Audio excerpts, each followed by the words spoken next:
welcome to another edition of Moments with Mindleaps. My name is Rebecca Davis, and I'm the Executive Director of Mindleaps. And most of you know that this is my favorite part of my job. I absolutely love Fridays when I get to meet, interview, spend time with some of the dancers, some of the artists from around the world that are working to use this art form to help their communities and have often come to Mindleaps countries and worked with us as well. And this week, our special guest is Tracy Vogt, who holds a special place in my heart and so many of us who are connected to Mindleaps, because she's been, in most cases, one of our teachers and also one of our early instructors in the field. Very influential in helping us build our curriculum, build our communities, and learn how to connect with one another. Tracy is a principal dancer with Philadanco. She had a long career with Philadanco as a dancer and then as rehearsal director after graduating from University of the Arts. And then she's gone on to teach at studios across the country in the United States, teach abroad, spend time at South Carolina School of the Arts, and using her talents to do very different community projects. And Mindleaps has been fortunate enough to have her in 3 of our countries. Few American dancers that's been with Mindleaps in Uganda, Rwanda, and Guinea in West Africa. So we are so excited to be here today with Tracy. Hi, Rebecca. Hi, Tracy. How are you? You sound crystal clear. How do I sound to you? You sound fantastic. Fantastic. Well, I think it's that you're sending me extra energy. I was just telling our guests how fortunate it is that we get to speak with you. Not only have you had this cool career, but you've also been to 3 of the Mindleaps countries. So we look at you as our colleague, but also one of our leaders. I think oftentimes when you and I start talking, we just start saying, oh, do you remember this student? Do you remember this kid? Do you remember this time? And we hope to hear some of those stories from you. But take us back a little bit before all of these experiences around the world started. What was it that really spoke to you in your early career, in your early life about dance and the arts? I know that's been such a huge grounding force for you. Share with us a little bit about how powerful dance has been for you. Well, dance started for me at age 2.5. You got me beat. Shy little girl, super shy. I wouldn't talk to people, but I would dance in front of anyone. So my mom put me in dance classes, and that's kind of how it started. And I had a lot of passion, but didn't have technique. I didn't even know what that was. High school teacher that said, if you really want to do this, you're going to have to actually take ballet. And I was like, no. So she got me a scholarship at a ballet studio, and a company called Philadanco came to my hometown in Erie, Pennsylvania. And I think I was probably 16 in a class with 11 and 12-year-olds. That's how bad I was. I used to just hide behind them to get across the floor. And they taught a master class. And it was actually Kim Bears and Joan Myers-Brown sat and watched the class. And it was the first time that I was like, oh my God, I'm good at this. And I remember it struck me. So, it changed the course of my life. But Kim said, okay, so we're going to pretend that this is an audition. And let's see who will get the job. Well, in the end, I was the one who got the job. So I was like, and all those little girls were looking at me like, oh, her? Really? So it changed my whole life. And then I saw the company perform, and I was like, I don't know what this is, because I hadn't heard of modern dance. I didn't know what it was. I was like, but this is what I need to be doing. It changed me so much that after I graduated high school, I went to University of the Arts in Philadelphia to be close to Philadanco. And then I got a scholarship to go to New York. I went to a summer at Jacob's Pillow and met Milton Myers and Judith Jamison, Anna Marie Forsyth. And they said, you're good enough to be at the Ailey School. Why don't you audition? So I was supposed to return to University of the Arts, but I got a scholarship at Ailey, so I packed up and moved it to New York. And so that's how, it kind of all happened very quickly. And then, of course, I was still, you know, in my heart, I was supposed to be at Philadanco. So I auditioned and I didn't get in. And so I auditioned again and I didn't get in. And then I went to the International Associations of Blacks in Dance in Dallas, Texas, and I auditioned again. And JB came to me, she said, "What are you, following me around the country?" And I said, "Yeah, I am." And at the end of the audition, you know, each company would raise their hand if they were interested in you. And they all kind of raised their hand. And, you know, JB came to me in her JB way and said, "You know, you must really want to be at Philadanco." And I said, "Yeah, no, I'm supposed to be there. You just didn't know that."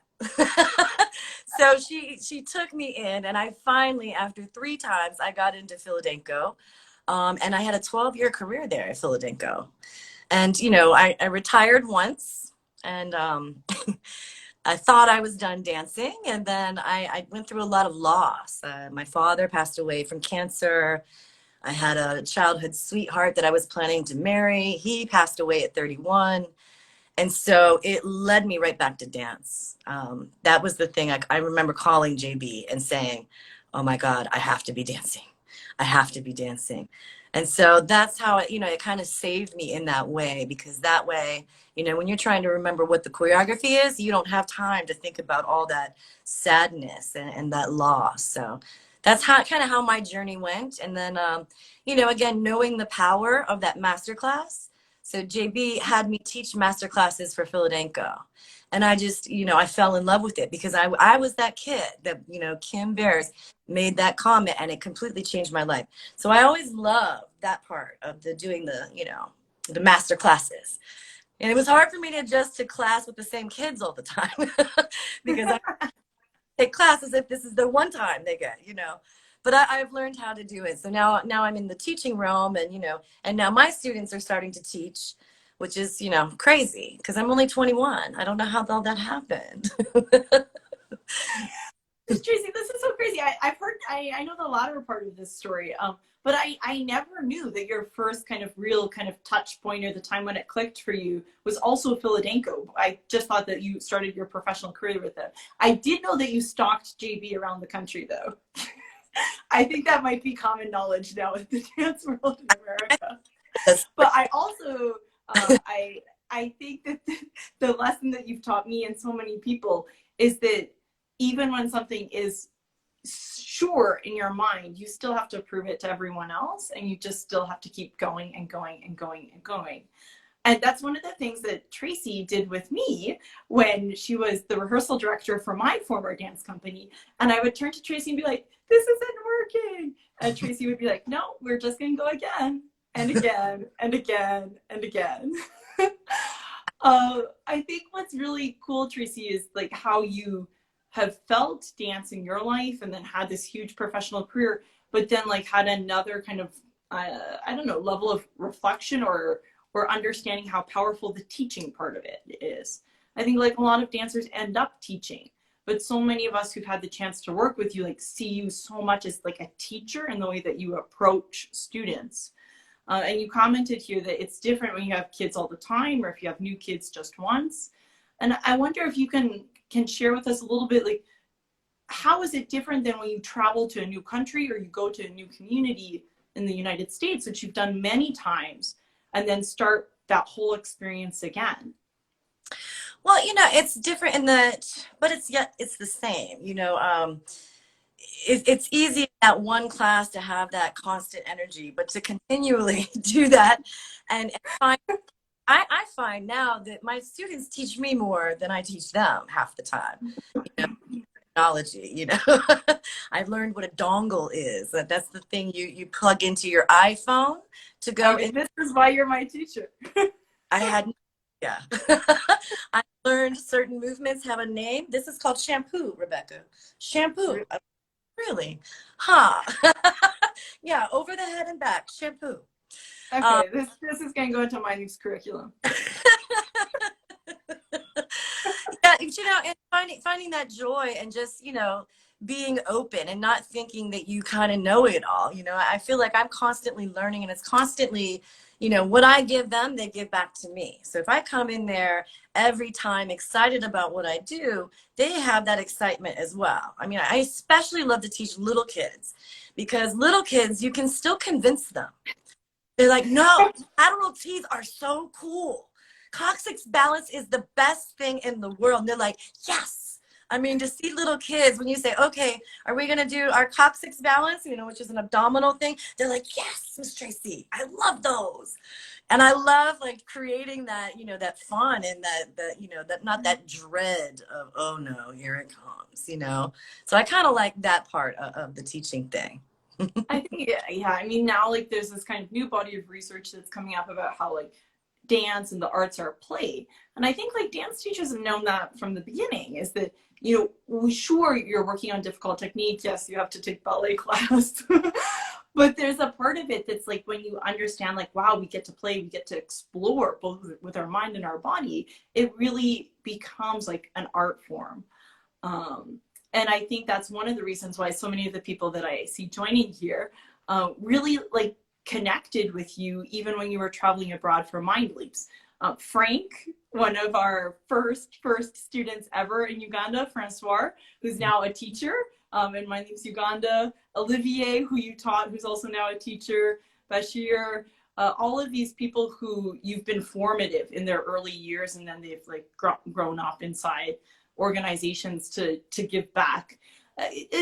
Share with us, like, I don't know if it's even a possible question, like a moment or a story that sticks out from you from your time in either Guinea, West Africa, or Rwanda, or Uganda, when you've worked with lots of different communities. Well, I always tell my story about little Miss Rose. And I caught myself telling this new group of students that I've never taught before about Rose yesterday. And Rose was a little girl in Uganda, and she was a refugee. And, every day I would say, Rose, how are you? I am tired. She would say she was tired. And I'd say, no, you're happy. And she'd just turn to me in her Rose way and say, no, I am tired. And every day, every time I hear a child say, I am tired, I keep saying, no, you're happy. Well, it was a miracle that we could get Rose through an entire dance class because she would go down, sit, drink water. She would never leave, but she would drink water and watch everybody else. And the end of this, the 4 weeks, I wanted to get a video of this because I kept telling my husband about little Rose. I was like, she is like an old woman trapped in a little body. And every day it was, I am tired. And she had this mean look on her face. And so I said, okay, Rose, I want to videotape you, how are you feeling today? All of a sudden, Rose goes, I am happy all the time. I am happy, happy, happy. And at the very end, I said, you're not what? She said, I am not tired. So I always think of that. So when, this little girl, and we were outside on the concrete in the heat. And, she would say, I am tired. And we would, no, you're happy. And then by the end, she was just so happy and she was not tired. It was amazing to me. I love that story. I think more of my students know about Rose than Rose could ever know. Oh, well, maybe Zanny and Frank, who are here, will pass on the message to Rose and Kampala. I remember when we arrived on that program, and you looked at like this cement with like big holes in it, and then like the hot blazing sun, and we're kind of like, hey Martha, where's the studio? And she's like, you're standing in it. And you and I were like, and I only knew because I was with you, Tracy, that this program would still work. It was a challenge, I must say, but I mean, those were so committed. And the kids in the United States, you have no excuses. When I've taught children like that, there's no excuse. It was on concrete, in the heat, in Africa, all day long. Well, Tracy, yeah, you would be so proud of Frank and Zanny, those first students who've moved on today. So then now tell us, I mean, kind of like flipping gears from imagining Uganda and the heat and the cement to then being told now in 2020, everybody run into your home, close the door, put on your mask, sanitize forever. What has COVID, and then now compounded with the social justice issues in the United States and abroad, but especially in our country and so close I think to you and our community at Mindleaps and the Philadanco community, uh, and now elections coming up. I mean, at some point, it's almost just like, how do we cope with all of these things? And I know that dance is a part of how you're coping, but share with us a little bit about what this experience has been like for you right now in America.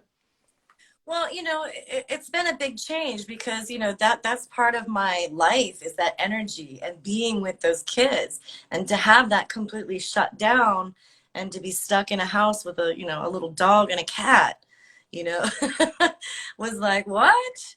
And then learning how to teach on video on a carpeted floor that in about a space about that big, it was a different type of challenge.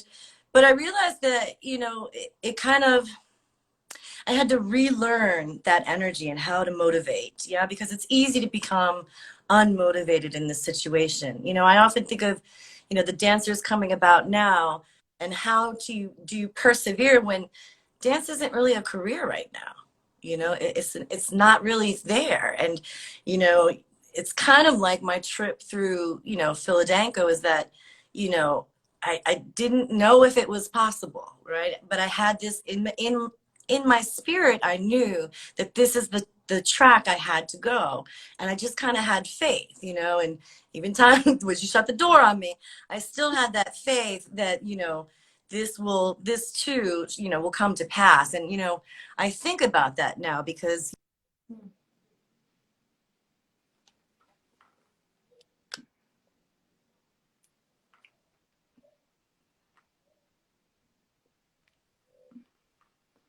Yeah, this time will definitely come to pass. Our side? Yay! So, Tracy, like, so it was very dramatic. It was like, I know this time will come to pass. boom. So actually, I choreographed it like that just in case you hadn't noticed. Yeah, you're pretty good. But catch me up. Yes, this time will come to pass. And You're just continuing to work and seeing the goal that may seem so impossible will be possible again. There's no way that the arts can go away. It's the way that we express ourselves. To me as a child, I couldn't express myself by speaking, but I could express it through dancing. Same thing with going through loss and losing the people that I loved. I felt the closest to them when I was dancing, because I felt like they were watching me and they were with me, and I was able to tell those stories. I mean, one of the first dances I danced when I came back after that was The Widow in Sweet Otis by George Faison. And I had a whole tour of Germany for 3 months. And to me, it was a grieving thing. I mean, it was just me grieving that loss, and being able to tell that story through dance was really powerful to me. And I felt like I was able to kind of heal myself in a way with that. I think like a couple of things that you're saying here, like this idea that, no matter what the situation, if it's COVID, if it's going after Philadanco, if it's something else, that you feel inside that like you just know that this is the path. And then like the path almost sometimes tell you like, are you sure? Or like, well, we're going to give you an obstacle. But if you can keep that faith and like keep going, I feel like your comments are timely. I think I needed a reminder of that lesson even this week. But like, if you feel inside that that's right, that just keep trying. And then I think, so many of us, I think, have sensed that, feelings that we don't know how to control, we can find a way through dance that we can properly process that. And I think sometimes, like when I look right now at the world, like I wish there was more people who could find strategies like some of us have through dance to like process these things in a way that then help us and then don't disrupt or disturb the communities around us. So many kind of those pieces, Tracy, that you're giving us, I think are really like appropriate right now. Yeah. Oh yeah, absolutely. Mm-hmm. Well, one of the things that you've mentioned, but I'd love you to kind of like parse it out a little bit more for us, is you said it like dance isn't really a career right now. And then you have like 17, 18-year-olds and others who come from like different walks of life who have had that sense, but this is my path. I know I'm supposed to be doing this. And yet, like, it's not clear anymore how you achieve that job as a dancer. Like, what are kind of the things outside of COVID or within COVID that you kind of give these young artists as something to like latch on to make sense of how their training connects to opportunities? I think you have to fall in love with the process. Sometimes we're very goal oriented. We want to be performing, we want to do this and we want to be seen, and but to fall in love with the process of learning how to express yourself as a dancer. I mean, everybody, I find a lot now, they're very, kids don't want to learn how to do, they want to do. I say to my little kids, first we learn how to dance, then we learn a dance, because they say, when are we going to start the choreography? And I, when are we going to dance? I said, when we learn the performance. Learn a dance. But I mean, I think that's one of the things, and I've had some major injuries, so I've had to learn how to walk again. So I had to kind of fall in love with that process of really understanding how my body worked and really understanding technique and how to, have longevity in this career, and to be able to do it for a very, very long time. And it's really in the process and enjoying every moment of that. I feel like, I went back to dance after I left, and every day to me was like I was on borrowed time. I felt like this could be the last time. And I feel that we always wait for this big show to do, something grand, when your big show is every moment in that studio. Because look what can happen. In a snap, it's all gone. Yeah. I learned how to enjoy that. I have that with kids of, oh, when I get on stage, I'm going to turn it on. I'm like, no, you won't. You will turn it on in here, because this matters too. This is part of that process, and you'll find that you actually like to dance again. You'll find that joy. You'll find that expression. Yeah, it doesn't matter. They always say dance like no one is watching, and enjoying that and feeling that. And then that to me, I think you have to fall in love with during these times. Yes, I'm in my studio, but in my mind, I mean, I'm in my living room doing, this crazy thing. But in my mind, I'm, at Lincoln Center out of doors, and there's 20,000 people, watching. Yeah. And using that part to kind of inspire yourself to keep going. Yeah. Oh my gosh, Tracy. I mean, I think like, yeah, this idea of like falling in love with the process and not just being like, oh, I accept or appreciate the process, or I know I have to do it, but like actually enjoying it. And I think about myself, like running Mindleaps, or other people I know who are not in dance. And it's the same thing. I mean, you're just going to burn out even under good conditions. You're going to burn out after a couple of years, and then everything is lost. But when you really actually like love the challenges, when you realize, oh my gosh, something totally fell apart, therefore I'm going to learn something, who knows what, as I recover from it. Like then, like every day is exciting too. It's not that redundancy or waiting for the stage. I think, oh my goodness, I think that should be a takeaway, not for dancers, but for everyone, everyone who is on a path, which is also what you're saying, is like, you're on a path. But that path is also part of the joy of wherever you're going. Absolutely. Absolutely. So now, Tracy, tell us like one thing that's coming up for you now. I hope your answer is going to be, I'm getting on a plane as soon as that's a good idea to do, and going to a Mindleaps country. But if that's not the answer, I will forgive you and still smile. What's one thing that's coming up on the horizon for you? Well, I'm going to go to every Mindleaps country. That was the right answer, Tracy. South Carolina, we're back in the studio again. And we're with masks, but we're in the studio and reconfiguring, how to teach with this thing over my mouth the whole time, and being able, it's kind of like being in these countries when I only speak English and nobody speaks English, that really, English. I can look a certain direction and they understand me. So that's exciting. I also have, my modern company at Roswell Dance Theater in Atlanta. It's now grown. I now have 38 dancers in that company. There are actually 3 modern companies going on now. So that's exciting. You know, the kids are falling in love with this modern and contemporary thing, and want to be doing it, not just the ballerinas anymore. Understanding that this is just as strong. That's cool to me. That is good, and I hope Abuba, who's also listening, is hearing that all of that is needed. Well, want to do the ballet in the beginning, and now. Well, Zami's telling you have to come to Uganda, and Olivier is telling you have to come to Rwanda, and Salif's just joining so he can tell you to come to Guinea. So you've got lots of invitations, and you have some very lucky dancers in Roswell who are getting that time of yours that we all appreciate so much.